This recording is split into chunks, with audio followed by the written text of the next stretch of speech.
sözlerimiz var. Birini başlayın, ana dili, hikmet dili meyan İslam'a denilir. Sizin dersliklerinizde var okul mektep dersinde.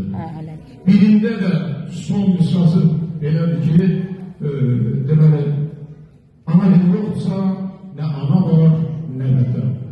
Ana dilini yaşadanların hamısına eşq olsun. Ben size tebrik ederim ve gələndə həmişə özümə müəyyən hediye getirirəm. Bu hediyelerden biri simbolik meyana başlıyor. Vətən ətri.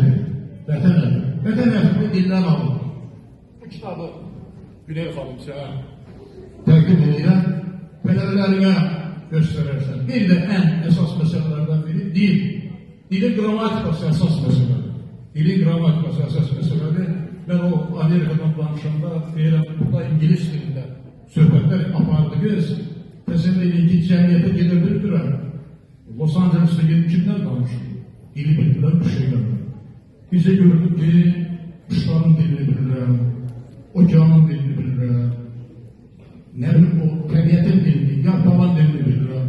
Onda Vətən-i Qürbət adlı bir şiir yazmışdım. Onun iki beyti benim yanımda, iki beyti de sonuncu beyti yanımdadır. Diyor ki, evet, kuş dili var, taşın taş dili. Adamlar anlanır adam dilinden.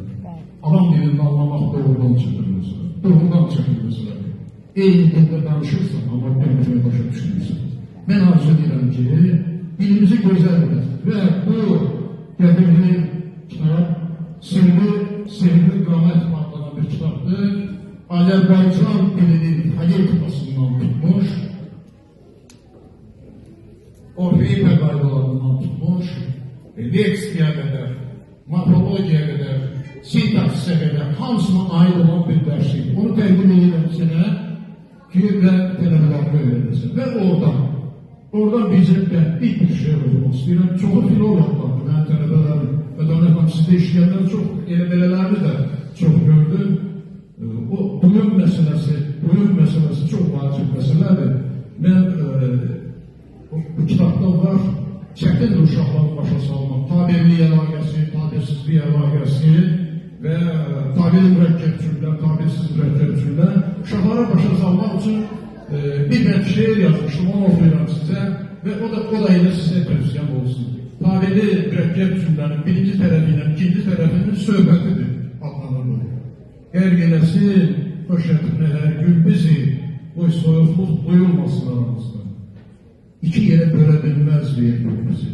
Tek nöqtə koyulmasın aramızda. Xalqlarımızın arasında çok vaxt nöqtələr koymuşlar. Çok şükür bu nöqtələr götürüldü, artık vahid plana doğru geliyor. Bir daha təbrik edirəm.